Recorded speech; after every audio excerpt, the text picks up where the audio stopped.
예, 지금 저희들이 그 야고보서 3장을 보고 있습니다. 3장의 내용이 하늘에서 온 지혜와 땅에서 난 지혜에 대해서 우리가 지금 말씀을 계속 살펴보고 있는데요. 오늘은 하늘에서 온 지혜로 그리스도의 몸된 교회를 선하고 아름답게 짓는 것에 대해서 좀 살펴보려고 그래요. 그래서 오늘 말씀을 찾아보기는 우선 에베소서 5장 31절 32절 읽고요. 신약성경 316면입니다. 그러므로 사람이 부모를 떠나 그의 아내와 합하여 그 둘이 한 육체가 될지니라. 이 비밀이 크도다. 나는 그리스도와 교회에 대하여 말하노라. 네, 됐습니다. 우선 31절에 이게 우리 그 창세기 2장 24절에 아담이 잠들게 해서 아담의 갈비뼈를 추출해서 그의 아내 될 배우자 될 하와를 지었을 때 그 지은 하와를 아담 앞에 세웠을 때 뼈 중에 뼈요 내 살 중에 살이로다라고 이야기했을 때 그때 그 말씀이 이어지는 말씀이에요. 또 앞으로 가세요. 전도서 4장 9절에서 12절까지 읽고요. 구약성경 952면입니다. 제 성경은 그렇습니다. 자, 9절에서부터 12절까지 공독하죠. 두 사람이 한 사람보다 나으면 그들의 수고함으로 좋은 상을 얻을 것입니다. 혹시 그들이 넘어지면 하나가 그 동물을 붙들어 일으키려니와 홀로 있어 넘어지고 붙들어 일으키는 자가 없는 자에게는 화가 있으리라. 또 두 사람이 함께 누우면 따뜻하거니와 한 사람이면 어찌 따뜻하랴. 한 사람이면 패하였거니와 두 사람이면 맞설 수 있나니 새 겹줄은 쉽게 끊어지지 아니하니라. 네. 우리가 교회로 이렇게 모여서 함께 그리스도의 몸된 교회를 이루는 이유가 금방 읽은 말씀처럼 오늘날은 그 집에서 혼자서 이렇게 신앙하는 분들이 많다고 그러죠. 그렇지만 이렇게 우리가 교회를 이루어야 하는 목적을 금방 전도서에서도 이렇게 쉽게 살펴볼 수가 있어요. 또 좀 앞으로 가서 시편 130편요. 구약성경 901면입니다. 오늘 말씀은 133편 위주로 좀 말씀 전거를 하려고 그래요. 보라, 형제가 연합하여 동감이 어찌 그리 선하고 아름다움으로 머리에 있는 보배로운 기름이 수염 곧 아론의 수염에 흘러서 그의 옷깃까지 내린 같고 헐몬의 이슬이 시온 성들에 내린 같도다. 거기서 여호와께서 복을 명령하셨나니 곧 영생이로다. 자, 오늘 말씀 자료 위주로 증거를 하겠습니다.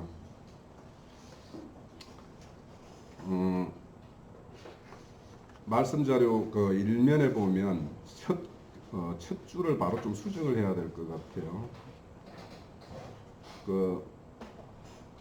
형제가 연합하여 동감이 어찌 그리 선하고 아름다운고, 그 밑에 줄에 보면 형제 해가지고 아델포스하고 아를 부정접두어라고 해놨는데 여기에서 아는 부정접두어가 아니고 연합이라는 뜻입니다. 그냥 연합. 대부분은 이렇게 헬라어에서 아자가 이렇게 앞에 붙어 있으면 대부분은 부정접두어로 그 뜻을 뒤에 뜻을 이렇게 부정하는 어떤 그런 뜻인데 여기에서는 아가 이걸 추적을 해봤는데 어디에서 온 말일까? 그래서 제 추측컨대는 히브리어의 연합이라는 뜻이 그 야하드라는 말이 있어요. 야하드가 음력이 그냥 헬라어로 그냥 아로 온 것이 아닌가 이렇게 추정이 돼요. 근데 이제 또 그 헬라어에서 연합이라는 뜻은 신비바조라고 그래가지고 신하면 우리 함께 뭐 이렇게 뜻이 있거든요. 비바조는 함께 가다라는 뜻이에요. 그러니까 연합이라는 거는 함께 한 방향으로 가기 위한 것이 연합의 목적이에요.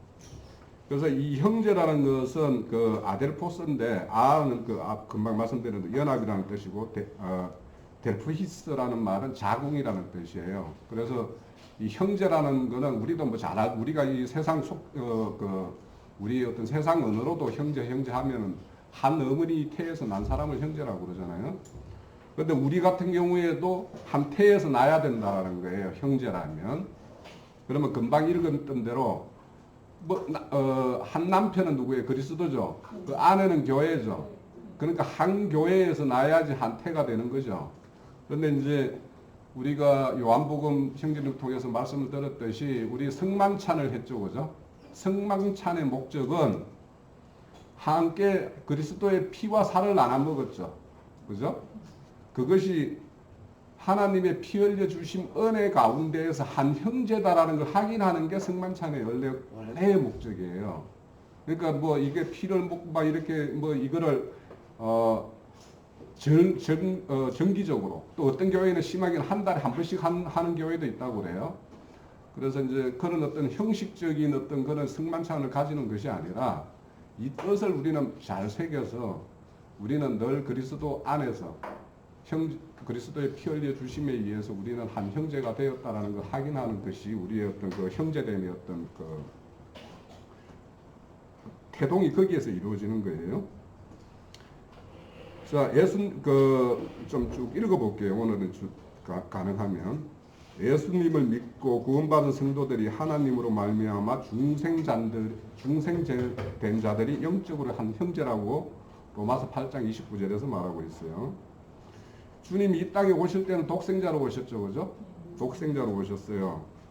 독생자로 오셨지만 그분이 다시 살려주는 영으로 오셔가지고 각 믿는 자들 안에 들어가서 우리는 그로 인해서 우리는 다 새롭게 살아난 자들이죠, 그죠? 그래서 우리는 그렇게 살아난 자들이에요. 그래서 주님이 오셨을 때는 독생자로 오셨지만 다시 살려주는 영으로 올 때는 마다들로 오셨어요. 우리의 마다들로. 그래서 그분은 만유의 후사가 되고 우리도 그에 속해서 우리의 기업을 받는 자가 되어야 되는 거예요. 그래서 히브리서 1장 2절에 보면 그 모든 날 마지막 날에 아들로 말씀하셨다라고 그랬고 그때는 이 독생자로 오셨을 때를 말해요. 그 아들들을 다시 우리 살려주는 영으로 오셔서는 마다들로 되셔서 만유 후사가 된다라고 말씀을 하고 있어요. 그 갈라디아서는 한번 이거는 직접 찾아볼게요. 갈라디아서 4장.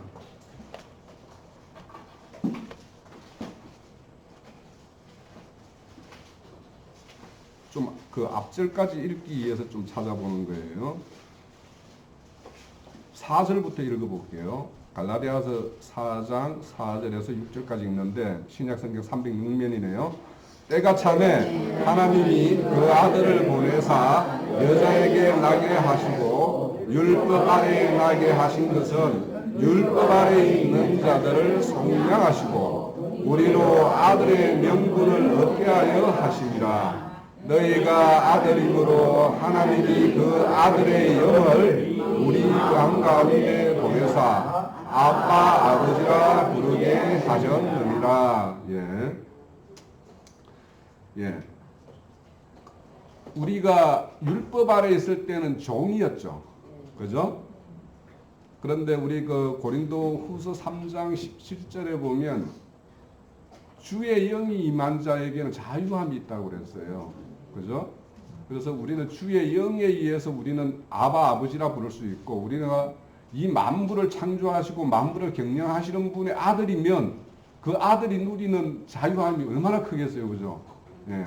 그런 어떤 자유함이 우리에게 주어져 있어요. 그래서 우리는 율법에서 이렇게 속량함을 받았습니다.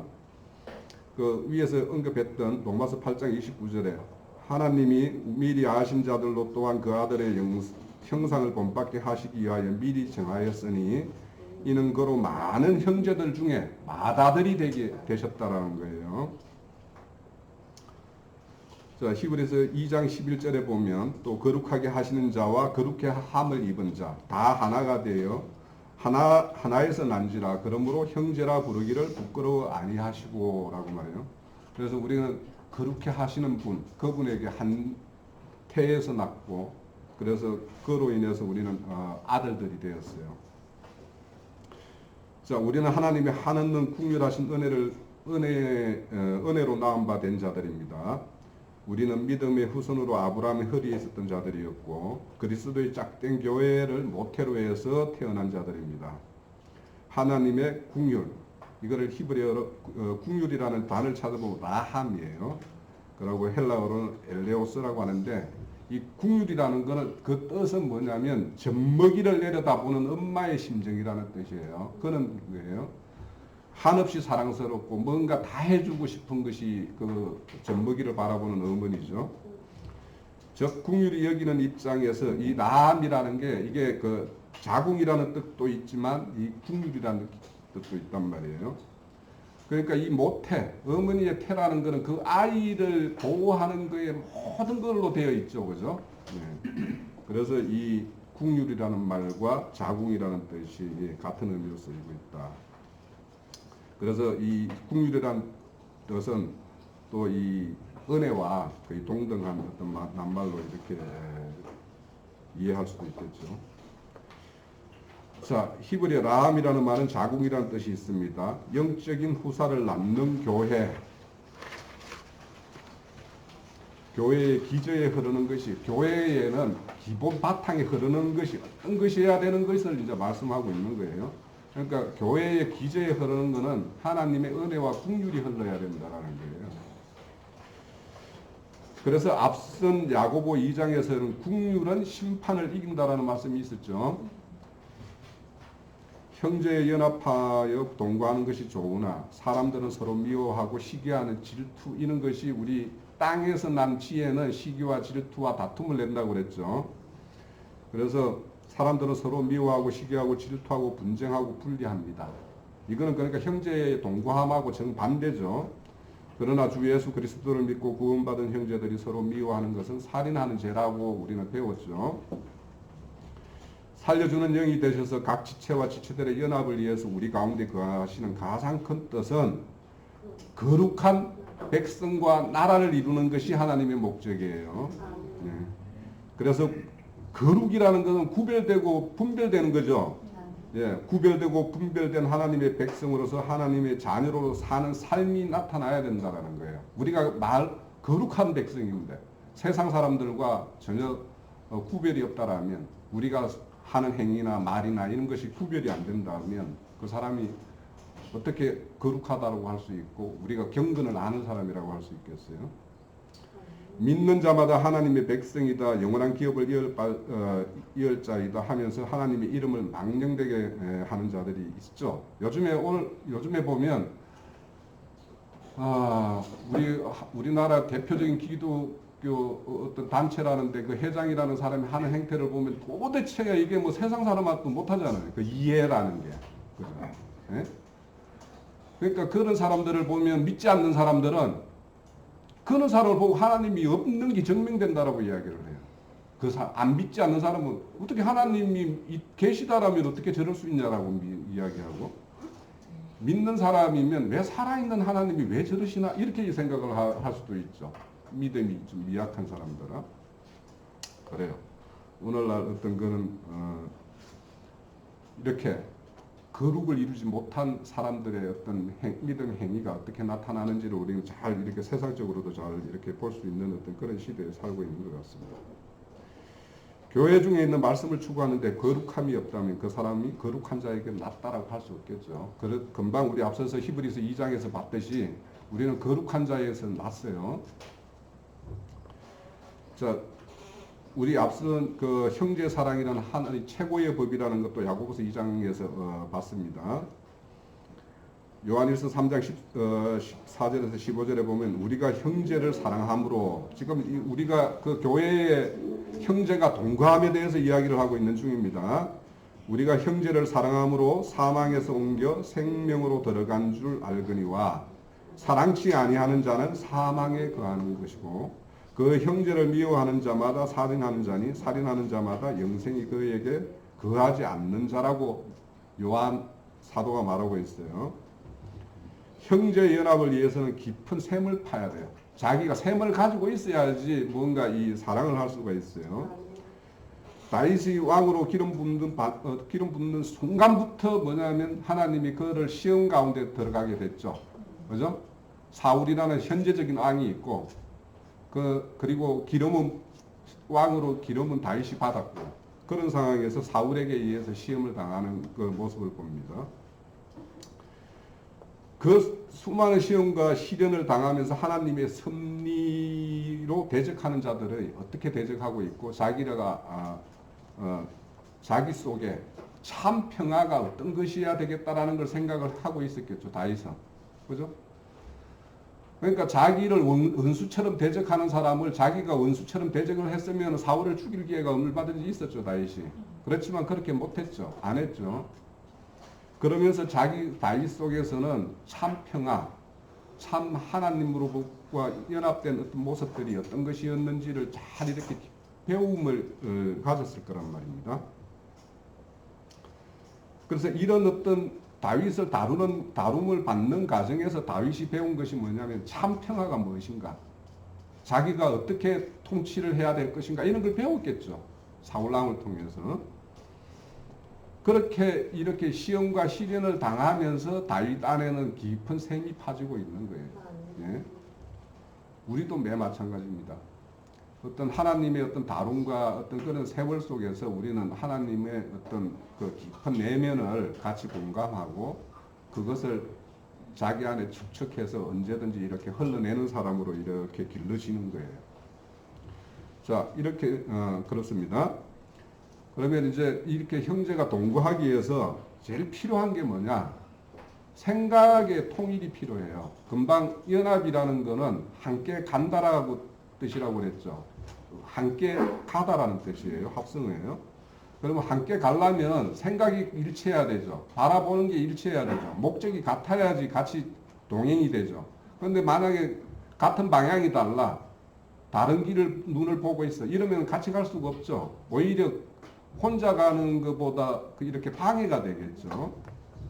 그래서 서로 동거하기 위해서는 생각의 일치가 필요해요. 그 아모스 3장 3절에 보면 두 사람이 뜻이 같지 아니한데 어찌 동행하겠느냐 이런 말씀이 나와요. 자, 사람의 뜻이라는 것은 우리가 진리 지식이 필요합니다. 진리 지식은 우리가 바라보는 것을 같은 방향을 바라보게 하고 같은 방향을 지향하게끔 만드는 것이 진리 지식이 필요해요. 그런데 진리 지식이 그걸로 진리 지식을 가졌다고 해서 그 길을 가는 것만은 아니에요. 그러니까 내가 진리 지식을 있으면 그 진리 지식대로 그렇게 가야 되죠. 그것이 그렇게 만약에 그 진리 지식대로 간다라는 것은 그게 결국에는 그 사람은 그런 삶을 살 것 아닙니까? 그래서 우리가 진리 지식이 필요하고 진리 지식이 실제로 나에게 적용이 되어야 되고 그것이 나에게 적용된 것들이 다 모이면 교회가 나아가는 방향이 결정되고 교회가 앞으로 나아가게 되겠죠. 자, 이 아모스 선지자는 북이스라엘의 선지자예요. 그래서 이사야 시대, 그러니까 이사야가 남유다에서 선지자들 할 때 그 동시대쯤 될 것 같아요. 북이스라엘이 망하기 전이니까. 그래서 이 아모스는 뽕나무를 재배하는 사람이었어요. 그러니까 뭐 하나님의 일을 막 특별히 뭐 이렇게 뭔가 이런 했던 사람이 아니라 단순히 뽕나무를 치던 이런 사람이었는데 하나님의 부름을 받았어요. 그러면 그런 이 아모스가 어떤 일을 했던 사람이고 아는 사람들은 제게 뭐가 뭐 하나님이 같이 동행하겠어 뭐 이렇게 우습게 여길 수도 있었겠죠. 우리 저 예수님의 제자들이 갈릴리 바닷가에서 고기 잡는 사람들이 와가지고 뭐라고 싸니까 야 얘들이 어디서 뭐 했던 사람이야 이렇게 취급하듯이 그래서 말하는 거예요. 3장 1절. 내가 하나님이 나와 동행해 주지 않으면 내가 어찌 너희들한테 가서 이런 말씀을 내가 선포하겠냐 이런 말을 하고 있는 거예요. 예. 그러니까 아모스가 자기에게 명하시는 말씀을 주신 하나님의 뜻과 뭔가 이런 의견이 일치했으니까 지금 아모스가 움직이고 있는 거죠. 그죠? 그런 뜻이에요. 그래서 이렇게 우리가 같은 방향으로 잘 나아가기 위해서는 생각의 통일이 일어나야 돼요. 그래서 그것이 이제 결국에는 생각의 통일이라는 게 우리의 어떤 뭐 혼의 구원이라고 흔히 말을 하죠. 그래서 교회는 영의 일치가 일어나야, 그러니까 혼의 일치, 생각의 일치가 일어나기 위해서는 반드시 영의 일치가 있어야 된다는 전제예요. 예? 영의 일치가 있고 혼의 일치가 있어야지 이 몸이 그렇게 반응을 하고 움직이게 되는 거예요. 그래서 이렇게 두 번째 단락을 볼게요. 3페이지. 이런 형제의 동감이 이루기 위해서 진행되어야 할 일이 있습니다. 우리가 살아가고 있는 것은 먼저 이렇게 동거가 일어나기 위해서는 성전이 이루어져야 돼요. 전이 이루어져야 돼요. 그래서 이 시편 133편 바로 앞에 132편에는 뭐냐면 성전에 대한 이야기가 나오고 133편에는 동거하는 이렇게 교회를 이루는 이야기가 나오고 134편에 가면은 그 교회에 모여서 찬양을 하는 이런 모습이 그려져요. 그러니까 우리가 성전이 되어야지 함께 동거함이 이루어지고 동거함이 이루어져야지 우리가 온전한 찬양을 드릴 수 있는 그런 교회됨이 이루어질 수 있겠죠. 그래서 우리가 다 성전이 되어져야 되죠. 성전에 우리는 각자가 하나의 기물일 수도 있고 성전을 짓는 어떤 하나의 각자의 재료가 되는 거죠. 그러면 재료가 되고 기물이 되기 위해서는 각자가 다듬어져야 되죠. 성전 기물로서. 예? 우리 찬양하듯이 더러운 우리가 이 거룩이 다 각자가 씻음을 받는 그런 것들이 이루어져야지만이 우리가 함께 성전을 이루는 기물로서 각자가 각처에서 자기 일을 다 할 수가 있어요. 시편 132편 그래서 앞절을 잠깐 보는 거예요. 그래서 성전이 왜 이루어져야지 우리가 서로 동거함이 이루어지는지 132편 13절에서 14절에 보면 여호와께서 시온을 택하시고 자기 거처를 삼고자 하여 이르기를 이는 나의 영원한 쉴 곳이라 내가 여기 귀할 것은 이를 원하였습니다. 예, 성전을 이루는 것도 주님이 주체가 돼서 이루는 거예요. 그러니까 우리를 각자 다듬어서 이렇게 각자가 이렇게 다른 곳에서 이렇게 신앙을 하다가 때에 대해서 이렇게 우리는 이렇게 모였던 사람들 아닙니까? 그래서 이렇게 모여서 각자가 자기가 맡은 바를 다 이렇게 하고 있는 모습들이에요. 자, 주님의 거처는 안식을 이루기 위하여 있어야 할 것이 있고 없어져. 그러니까 제하여질 것은 제하여져야지 하나님의 참 안식처고 우리 각자도 함께 동거함이 즐거움이 있겠죠. 그죠? 예. 내가 거룩하니 너희도 거룩할지어다라고 말씀했어요. 그러니까 주님의 성전이고 거처이면 우리가 거룩을 이루어야 돼요. 예. 그리고 이 주님이 거하는 거처가 더럽혀지지 않기 위해서는 주님이 하시는 정상이 일어나요. 그러니까 제하여지는 그러니까 하나의 우리가 모두 연합하여 한 성전을 이루기 위해서는 제하여질 것이 제하여지는 일이 일어난단 말이에요. 그것이 어떻게 일어나나? 바로 분쟁과 다툼으로 일어날 수 있어요. 그죠? 우리 교회가 때때로 보면은 어떤 일을 계기로 인해서 나뉘어지기도 하고 또 새로운 사람이 또 이렇게 하기도 하는 일이 사실 하나님의 그 정화 과정이에요. 우리 교회를 더 깨끗하고 온전하게 이루어지는 과정에서 그런 게 일어날 수 있어요. 그리고 개인적으로도 그래요. 개인적으로도 하나님이 마땅하게 쓸만한 사람으로 만들기 위해서는 뭔가 이런 작업을 하게 되면 그 사람에게는 시련으로 올 수도 있고 때로는 기쁨으로도 올 수도 있고 이런 일들이 일어난단 말이에요.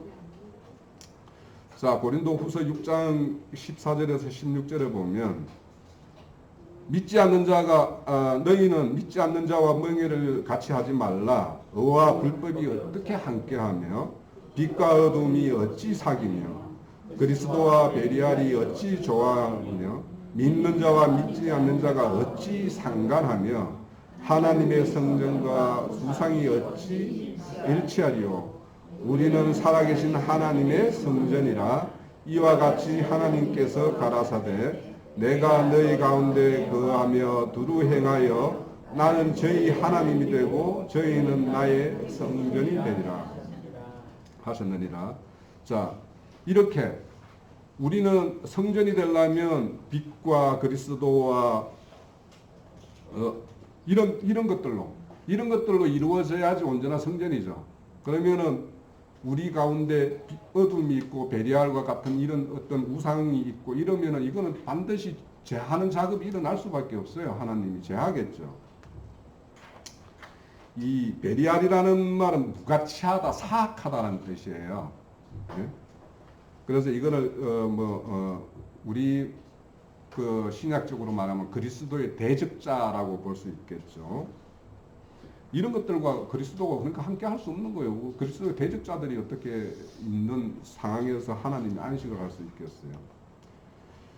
그래서 현재 시기와 질투와 다툼이 각자 안에서 또 교회 중에서 이런 일이 일어난다라면 이런 거는 하나님의 일하심의 정표인 거예요. 이 또한 그 사람에게 혹은 교회를 정화시키는 하나님의 은혜와 사랑의 손길임을 자각하고 모두가 자신을 살피고 교회를 연합을 위해서 무엇을 해야 될 것인가를 한 번쯤 생각해 볼 필요가 있다라는 거예요. 이런 일이 있었을 때. 자, 교회를 이루기 위해서는 또 너희가 부르심을 입은 부름에 합당하게 행해야 된다고 그래요. 모든 겸손과 원주로 하고 오래 참음으로 사랑 가운데서 서로 용납하고 평안에 매는 줄로 성령의 하나가 되게 하심을 힘써 지키라고 말을 해요. 몸이 하나이며 성령이 하나이니 이와 같이 너희가 부르심의 한 소망 안에서 부르심을 입었느니라. 주도 하나요, 믿음도 하나요, 세례도 하나요, 하나님도 하나이시니 곧 만유의 아버지시라. 만유 위에 계시고 만유를 통일하시는 만유 가운데 계시도다. 자, 하나님은 이 우주 만물을 이렇게 경영을 하시는 이유가 우리 늘 자꾸 말하지만 창세기 1장 26절에서 28절까지 이 모든 것을 통치한, 그러니까 이 현상계에서도 그렇고 우리가 향후에 우리가 맞이할 영원한 세계에서도 그렇고 우리에게 통치권을 임하는 것이 하나님의 뜻이에요. 그걸 만들기 위해서 모든 만물을 동원해서 그는 사람을 지어가는 것이 하나님의 일하심이에요. 자, 이런 것이 우리가 교회를 이루는데 필요하다는 거예요. 둘째로는 함께 동거하고 연합하여 동거함이 아름답고 선하기 위해서는 겸손과 온유의 덕이 필요해요. 교만은 항상 분열의 원인이 됩니다. 자, 빌립보서 2장 1절에서 3절까지 볼게요. 그러므로 그리스도 안에 무슨 겉면이나 사랑의 무슨 이로나 성령의 무슨 교제나 긍휼이나 자비가 있거든 마음을 같이하여 같은 사랑을 가지고 뜻을 합하여 한 마음을 품고 아무 일에든 다툼이나 허용으로 하지 말고 오직 겸손한 마음으로 각각 자기보다 남을 높게 여기고 각각 자기 일을 돌아볼 뿐더러 또한 각 다른 사람들의 일을 돌아봐 나의 기쁨을 충만케 하라. 예. 여러 가지가 있겠습니다. 뭐 이렇게 뭐 낱말 하나하나를 뜻풀이 하는 것보다는 여기 보면 겸손한 마음으로 각각 자기보다 남을 낮게 여기는 것이 필요해요. 예? 이 지식이 교만하게 만드는 것은 지식이라는 것은 항상 자기를 자랑하게 만들어요. 지식이라는 것은. 그런데 지식의 그 본 기능을 다하면 그 사람은 우리는 익었다라고 이야기하죠. 익은 벼는 고개를 숙인다라고 그러죠. 그리고 뭔가 이렇게 교회를 아름답게 이루기 위해서는 자기 중심적으로 생각을 하면 안 돼요. 그래서 여기 보면 자기 일을 돌아볼 뿐더러 각각 다른 사람들 그 옆에 있는 각 함께 동거해야 할 그런 사람들 다 함께 둘러보는 살펴보는 이런 것이 필요한 거예요. 자, 셋째로는 사랑과 용서가 필요합니다. 예수께서 제자들에게 서로 사랑하라고 교훈하시기 전에 제자들의 발을 씻어주시는 본을 보이셨어요. 그것은 서로 상대방의 부족한 부분을 용서하라는 뜻입니다. 우리가 상대의 부족을 용서함이 없다라면 사랑이라고 할 수 없겠죠. 왜냐하면 다 충족이 돼가지고 자기에게 다 이렇게 만족시키는 요소들만 있으면 그거는 그냥 사랑하지 말라고 해도 사랑이 돼요. 그런데 같이 동거하는 어떤 형제들의 어떤 부족한 부분을 봤을 때 그런 것들을 어떻게 용납할 것인가, 그런 것들을 우리는 다 생각을 해봐야 되는 거예요. 여기 보면 또 아름답다라는 말이 뭐 나임이라고 그러는데, 아름답다는 사랑스럽다라는 거예요. 이건 사랑스럽다라는 거는 이게 그냥 우러나오는 거지 강제로 되어지는 거는 아니잖아요, 그죠? 그러니까 상대의 부족한 부분을 바라보는 눈을 어떤 눈으로 보는 어떤 그런 눈의 관점이 이렇게 바뀌어야지. 동거함이 아름답다. 이게 뭐 오타가 하나 있네요. 마지막 줄에 형제의 동거함이 아름답기 위해서는 사랑으로 맺어져야 합니다. 서로 미워하고 다투고 분열하는 것은 아름다울 수가 없죠. 그러나 때로 인간적인 사랑, 그러니까 인간적인 사랑, 이런 사랑이 하나님의 사랑을 이렇게 가릴 수가 있어요. 그러니까 우리가 이렇게 형제 사랑을 할 때 이 사랑이 정말 내가 하나님으로부터 받은 은혜의 사랑인지, 은혜라는 것은 선물이죠. 조건이 없죠. 내가 이렇게 했으니까 뭔가 반대급부를 기대하는 게 아니죠. 그죠? 그래서 그런 사랑이어야지, 만약에 내가 이렇게 했는데 저쪽에서 반응이 뭐 이러냐 저러냐 할 것 같으면 그런 사랑은 안 하는 게 낫다라는 거예요. 자, 이어지는 시편 133편 2절에서 3절을 볼게요.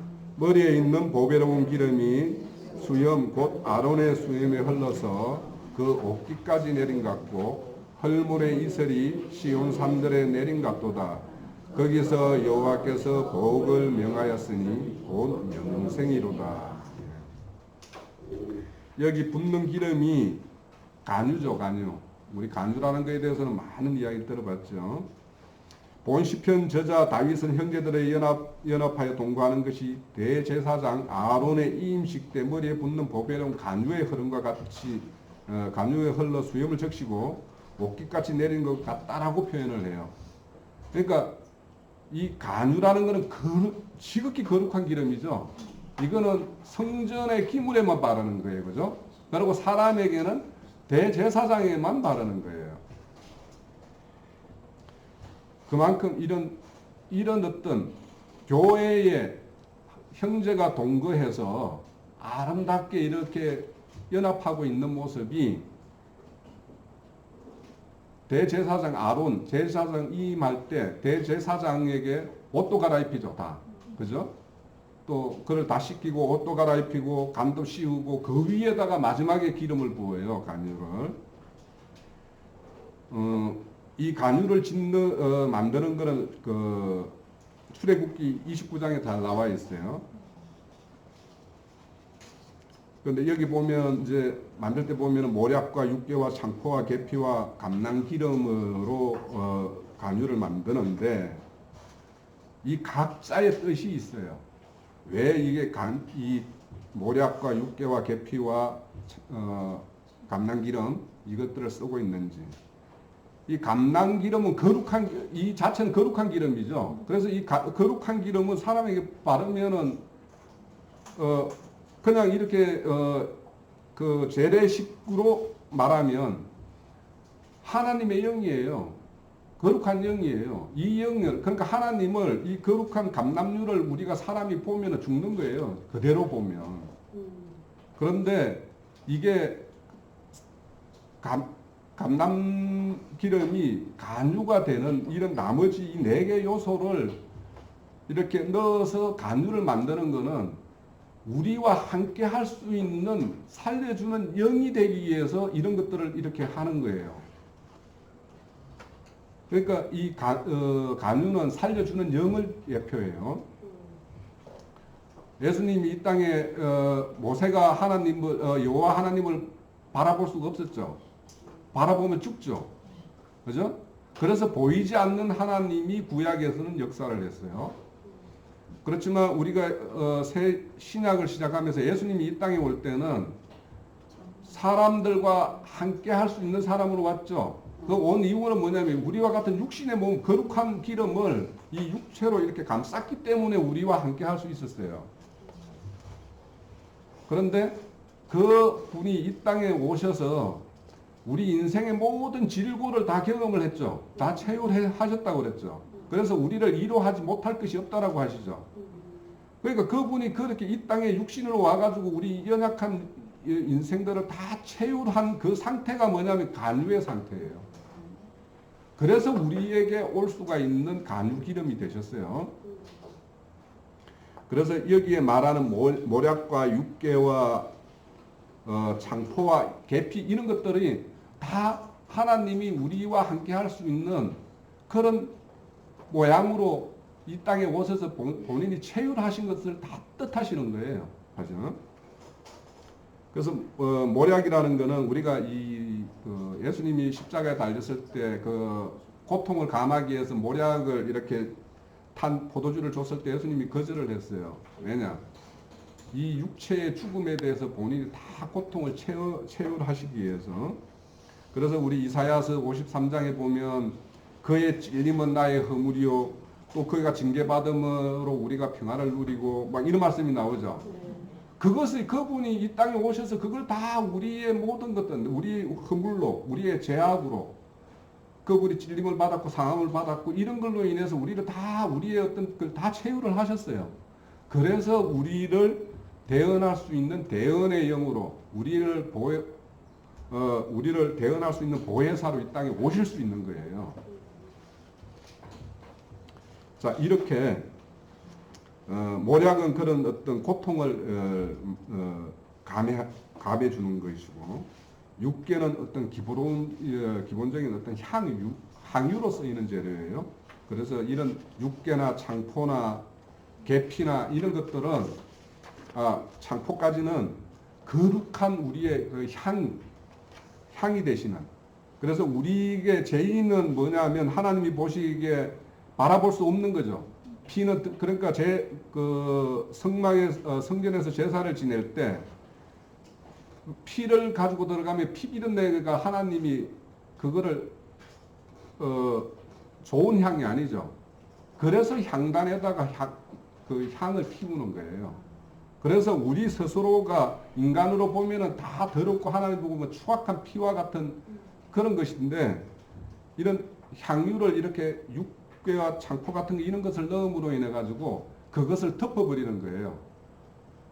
그래서 우리의 어떤 죄악상을 하나님이 흠양할 수 있는 그런 상태로 만들어주는 어떤 그런 역할을 하는 것이죠. 그리고 이제 계피는 대표적으로 이제 치료 재료를 쓰는 거예요. 그래서 우리의 어떤 그 상함을 치유하는 그런 분으로 우리에게 다시 오셨죠. 그런 걸 상징한다.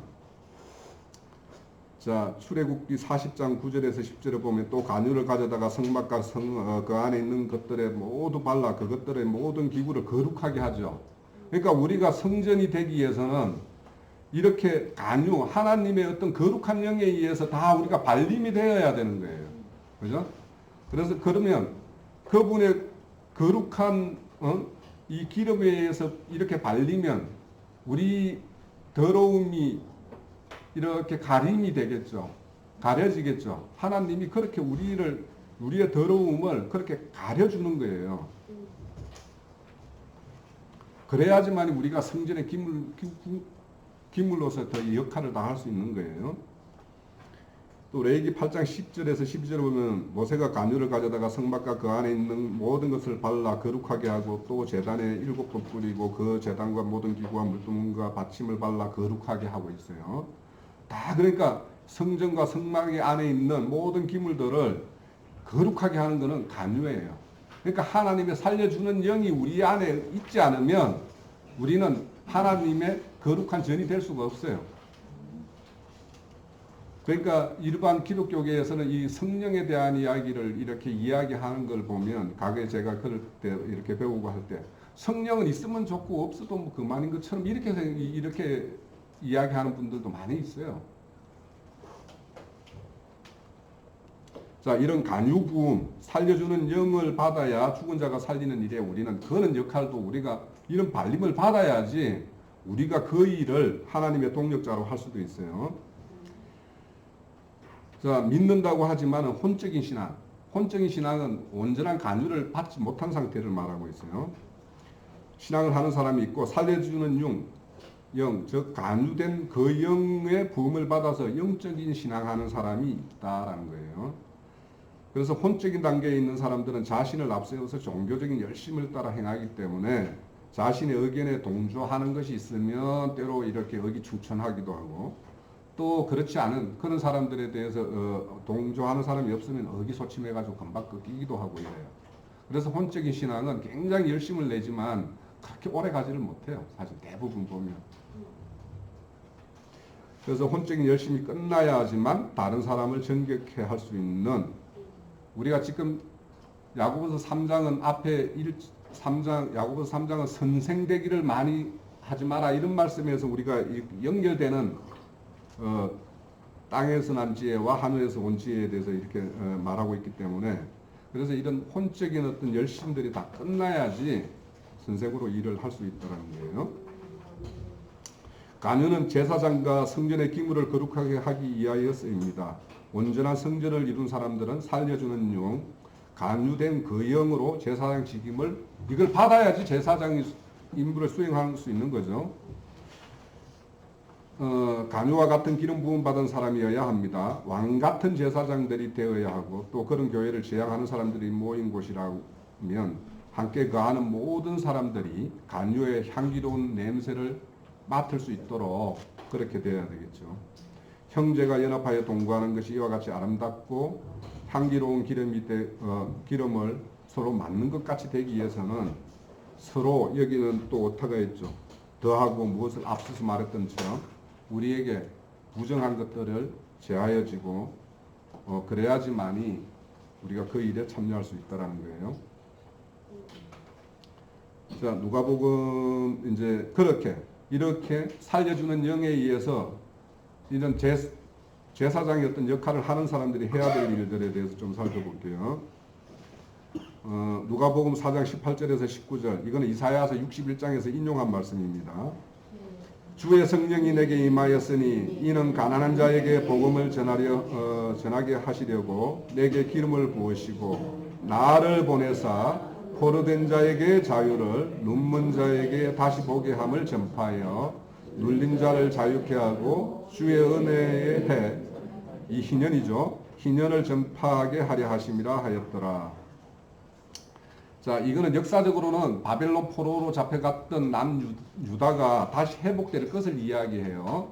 그러나 이제 실질적으로 예수님이 이 땅에 오셔서 율법의 종로로 타는 사람, 세상 신의 종로로 타는 사람들에게 그들의 어떤 자유를 주고, 보지 못하는 것, 즉 눈에 보이는 거에 다 눈이 멀어가지고 눈에 보이지 않는 것을 보지 못하는 그런 눈들을 치료하는 일들을 하시는데, 그런 사람들은 누구를 통해서 하느냐? 바로 간유와 같은 거룩한 기름 발린 사람들을 통해서 이런 일을 하신다라는 거예요. 사도행전 10장 38절에 보면 하나님이 나사렛 예수에게 성령과 능력의 기름 붓듯 하셨으며 저가 더루 다니시고 착한 일을 행하시고 마귀에게 눌린 모든 자를 고치셨으니 이는 하나님이 함께 하셨습니다. 예수님이 이 땅에 오셔서 행했던 그거를 우리도 그 일을 해야 되는 거예요. 다. 고린도후서 1장 21절에서 21절에 보면 우리를 너희와 함께 그리스도 안에서 경고케 하시고 우리에게 기름을 부으시는 이는 하나님이시니 저가 또한 우리에게 인치시고 보정으로 성령을 우리 마음에 주셨느니라. 우리는 성령이 바로 살려주는 영, 그 성령이 우리에게 오셔야지 우리 스스로가 살고 우리가 살아야지 뭔가 산 일을 산자의 일을 할 거 아닙니까? 예. 다윗은 또 형제들의 연합하여 동감이 헐몬의 이슬이 시온산에 내린과 같다라고 표현하고 있습니다. 이 헐몬은 헤르몬이에요. 헤르몬인데 거룩한 산이라는 뜻이에요. 이 산 헐몬은 이스라엘의 땅의 북쪽 끝에 있는데 이 안티레바논 산맥의 중에서 가장 높은 산이에요. 그래서 이거 구약에 이렇게 보면 다른 이름으로 많이 쓰여 있어서 오히려 헐몬이라는 뜻을 이렇게 사전이나 이런 데 찾아보면 좀 찾기가 더 오히려 어렵죠. 하늘의 시온산을 상징합니다. 높은 산들은 새벽에 이슬을 막 내리죠. 예? 그래서 새벽에 이슬 내린 것은 그 아래에 있는 모든 초목들의 어떤 아침에 어떤 수분을 공급해서 이렇게 하죠. 이것이 헐몬산의 어떤 이슬이 하늘에서 내려주는 우리에게, 교회를 이루고 있는 우리에게 내려주고 있는 하늘의 은혜를 상징하는 거예요. 그래서 이렇게 아름다운 교회를 이루고 서로가 이렇게 잘 연합하고 있는 이 모습이 가장 하나님이 보시기에는 가장 아름다운 모습이기 때문에 그들에게 하나님이 뭘 안 주시겠어요. 그래서 여기에 보면 복을 내리는데 영생으로 하신다고 하죠. 다윗은 특히 성도들이 교제하는 시온에는 하나님의 영생의 복이 있다고 했어요. 사람들은 복을 말할 때 뭐 오래 사는 것, 이 세상 사람들이야 그렇겠죠. 그렇지만 영생은 하나님만이 주실 수 있는 거예요. 예? 생명의 주관자만이 영생을 주실 수 있는 거 아니에요. 네. 디도서 1장 1절에서 3절 하나님은 종이요 예수 그리스도의 사도인 바울 곧 나의 사도된 것은 하나님의 택하신 자들을 믿음과 경건함 속에 진리 지식과 영생의 소망을 위해서 자기가 사도가 되었대요. 자, 사도는 살려주는 일을 하는 사람이죠. 자, 그들이 그러니까 사도로 부름을 받은 사람은 믿음과 경건함에 속한 진리 지식과 영생의 소망을 위해서 보냄을 받은 자들이에요. 이 영생에는 거짓이 없으니 하나님이 영원하실 때 전부터 약속하신 것이고 자기 때에 자기의 말씀을 전도로 나타냈으니 이 전도는 우리 구주 하나님의 명대로 내게 맡긴 것이라고 말해요. 영생에는 거짓이 없으니 하나님이 영원할 때부터 약속한 것이라고 그렇죠. 이거는 왜냐하면 에베소서 1장에 보면 그리스도 안에서 우리를 영생으로 하는 것을 예정했죠. 사람을 미리 뭐 어떤 사람을 구원하고 이런 것이 아니라 예수 그리스도 안에서 우리에게 영생 주는 것을 하나님은 계획을 세웠어요. 하나님께서는 본래 인생에 죽는 걸로 창조하지 않았어요. 몸은 죽음의 어떤 몸의 죽음, 인간의 죄 때문이에요. 그런데 이제 실상 하나님의 어떤 그런 치밀한 계획을 보면 예수 그리스도로 다시 사는 걸 계획한 걸로 보면 첫사람 아담은 반드시 죽어야 되는 거죠. 네. 하나님께서는 예수 그리스도 안에서 우리에게 영생을 주기로 하셨어요. 자, 요한일서 3장 16절과 로마서 6장 23절은 그냥 한번 새겨보기로 하고요. 영생은 하나님을 보내신 그 아들에 대해서 아는 것이라고 우리 영생을 배웠죠. 그죠? 알고 있어요. 그러면 이게 영생이라면 하나님 아들에 대해서 아는 것이 1차적으로 지각을 통해서 우리는 알아야 돼요. 근데 이 안다라는 것에 대해서 우리가 잘 좀 새겨보잖아요. 이 안다라는 거는 히브리어로 우리 너무도 많이 들어서 잘 아는 야다죠. 야다는 동침한다는 뜻이죠. 그죠? 부부가 동침하면 1차적으로는 부부 사이에는 비밀이 없어져요. 부끄러움도 없어지죠. 그죠? 부부가 되면. 그래서 이런 어떤 동침, 안다라는, 야다라는 뜻에는 1차적으로는 이런 어떤 비밀이 없다라는 어떤 의미가 있을 수 있고. 그리고 동침하면은 뭔가 잉태하는 역사가 일어나야죠. 예? 그러니까 뭔가 안다라면 내 안에서 새로운 생명의 어떤 이 잉태가 일어나야 되는 거예요. 예? 그래서 이런 생명의 역사가 일어나서 그 잉태 생명에 의해서 어머니는 그 어떤 사람은 속 생명에 의해서 지배를 받는 사람이어야 돼요. 우리에게 내가 하나님을 알아. 그래서 하나님과 나의 동침이 이루어졌어. 그러면 그에 의해서 새로운 생명이 내 안에 잉태됐어. 그러면 이 잉태된 생명에 의해서 어미는 모든 것을 아이에게 다 맞추잖아요. 예?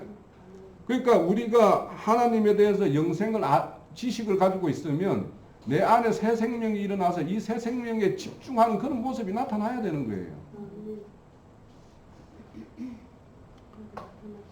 그래서 이 그런 어떤 생명적인 역사가 일어나지 않고 그냥 지식에 머물러 있으면 지식은 사람을 굉장히 즐겁게 만들어요. 왜냐하면 자랑할 수 있기 때문에 남들 앞에서 그걸 내놓아서 자기를 돋보이게 할 수 있기 때문에 지식은 굉장히 자기를 재미있게 만들어요. 즐겁게 만들어요. 그쪽으로 이렇게 몰아가요. 그래서 우리는 이 지식이 있으면 이 지식에 의해서 내 안에 새로운 생명의 잉태의 역사가 일어나서 이것이 자라는 어떤 그거에 우리는 하나님이 이걸 보고 기뻐하신다라는 거에 집중을 해야 됩니다.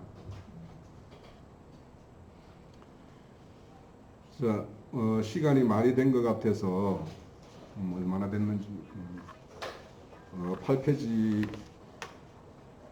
요 단락만 좀 끝낼게요. 하나님 나라는 은혜로 세워지는 나라고 사랑의 나라입니다. 사랑은 오래 참고 온유하고 질투하거나 자랑하지 않고 교만하거나 무리하지 않는다고 우리는 기록된 말씀을 보고 있죠. 믿는 자에게 최고의 덕은 사랑이며 교회는 사랑의 끈으로 메어진 울타리라고 생각이 됩니다. 뱀의 사술의 계계를 물리치는 것은 그리스도의 사랑을 이 교회 내에다가 듬뿍 흘러내리는 것밖에 없어요. 예. 그래서 우리 여기 애를 하나 들어놨는데 전복 조개가 진주를 만들어내는 그 이야기는 다들 들어서 아시죠? 전복 속에 날카로운 모래가 이렇게 딱 들어왔을 때 전복은 스스로 그걸 뱉어내려고 무지 노력하는데 이놈이 안 나가는 거예요. 그래서 안 나가면 그 모래의 어떤 날카로움이 전복의 상처를 낼 거 아닙니까? 그래서 그 상처를 내지 못하게 하기 위해서 이 모래 알갱이에다가 자기 분비물을 분비해서 쌓아버리는 거예요. 예? 그래서 교회가 매 마찬가지예요. 뭔가 이런 어떤 교회의 어떤 뭔가 이런 어떤 사술의 계계가 이렇게 들어오면 이런 것들을 다 이렇게 분비물로 다 싸서 사랑으로 이렇게 하면 그거를 물리칠 수가 있어요. 그러니까 우리 교회를 이룸에 있어서 각자가 우리가 배운 어떤 지금까지 배운 어떤 지식이 많이 있습니다. 우리 각자 다요. 그 지식이 생명체계가 되어서 이것이 다들 이렇게 흘러낼 수 있도록 우리 어떤 믿음의 어떤 실제가 있는 그런 교회가 되면 주님이 오시기에 아마 형제에 동거하며 어찌 이리 아름답고 선한지요 하는 어떤 그런 교회로 아마 칭찬을 받을 거라고 생각이 들어요. 나머지 부분은 뭐 다음 주에 이어서 잠깐 하든지 아니면 뭐 한번 읽어보시고 그렇게 하십시다. 마칩니다.